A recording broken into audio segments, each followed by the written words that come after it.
Fala galerinha, bora aí fazer uma questãozinha agora comigo, bora? Vamos lá. Qual das imagens abaixo é a melhor planificação do prisma oblíquo? Entendeu? Então vamos lá, vamos primeiro lembrar o que é um prisma, né? O prisma é um sólido geométrico, está na terceira dimensão, então ele vai possuir o que a gente chama aí ó, de comprimento, largura e altura. E todas essas a gente vai chamar de dimensões, dimensionar, medir algo. Então a gente consegue fazer essas três medições dentro desse objeto.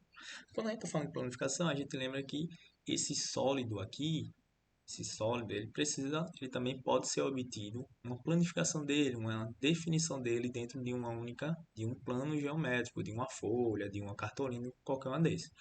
Exemplo, se você for brincar aí de jogos aí de tabuleiro, a gente pode construir um dado através de uma impressão, de uma impressora, sobre uma planificação dele. Então, ele quer agora saber a planificação dessa figura aqui, ó, desse sólido aqui que a gente chama de prisma. Só que esse prisma é oblíquo, que significa? A gente tem duas formas aí de definir um sólido. Ou ele é um sólido geométrico aí, uma daquelas definições. Ou ele é reto, que seria um prisma aí tem a base reta, não é inclinado, ele é oblíquo e ele tem uma inclinação para um dos lados. E é o que significa aqui, né? Esse paralelograma aqui formado em uma das faces, um retângulo, ele é um pouco inclinado. Então, como seria a planificação dele? Se a gente for olhar a letra B, C e D, todas têm essa parte inclinada. A letra A também. Só que o que diferencia da letra A para as outras? Quando você vai para a letra B, ele não tem nenhuma inclinação de nenhuma dessas faces. Então, a letra B não pode ser.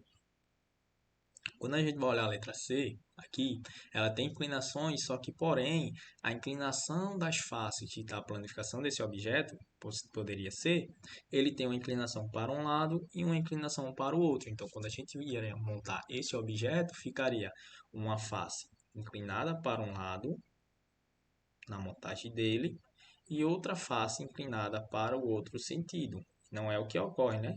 Ele deveria ter um único sentido de planificação. Então, estaria errado. Então, letra C não é. A letra D, ele tem esses dois lados laterais aqui, sentidos, planificação para o mesmo local. Então, ele ficaria nesse sentido aqui, nessa inclinação. E o outro lado aqui também ficaria, né? Ficaria junto a ele. Então, faria essas duas formas aqui. O problema é quando a gente está olhando aqui esses dois momentos, eles não ficariam tão lúcidos assim, porque eles estariam movimentando para as dois sentidos inclinados. Porém, esse objeto aqui, em algum momento, ele não deve ter inclinação, que seria essa parte aqui. Ela deveria ser reta para complementar com esse, porque senão ele ficaria torto, ficaria um pouco mais para o outro lado em sentido.